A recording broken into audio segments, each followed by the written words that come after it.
একজন নারীর ইজ্জত নিয়ে খেলা করে। যে নারীবাদীরা নারীদের ইজ্জতের কথা বলে, তারা কেন এই পতিতালয়গুলোকে বন্ধ করে না? কেন তারা এই পতিতালয়ের বিরুদ্ধে লেখালেখি করে না? আমরা একাধিক বিয়ের কথা বললে তাদের গায়ে জ্বলে যায়, মোহর অল্পের কথা বললে গা জ্বলে যায়।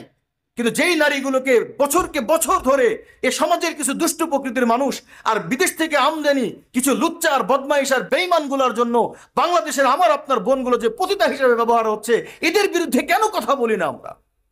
কেন ভাঙি না? কেন চুরমার করে দেই না এই বিশ্বলয়, এই পতিতালয়গুলো? কেন এখন আমরা এত বড় বড় মজমা করতেছি?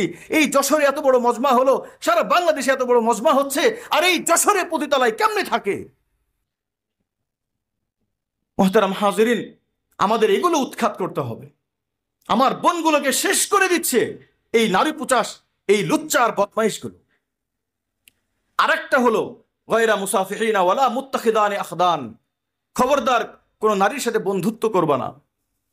ভাবির সাথে বন্ধুত্ব করে দিয়ে জেনা করে, চাচির সাথে বন্ধুত্ব করে দিয়ে জেনা করে, ফেসবুক ফ্রেন্ডের সাথে বন্ধুত্ব করে জেনা করে, প্রেম করে জেনা করে, অবৈধ প্রেম করে, নিজের কলিগের সাথে প্রেম করে, বান্ধবীর সাথে প্রেম করে, টিচারের সাথে প্রেম করে, এমন কোন যত ধরনের প্রেমের সম্পর্ক আছে এই সবগুলোই হলো বেশ্যার আরেকটা রূপ। তবে এটা একটু ভিন্ন রূপ। মানুষ মনে করে কি যে ওর সাথে মহাব্বত করে, ভাই আমি কোনো বেশ্যার কাছে যাই না।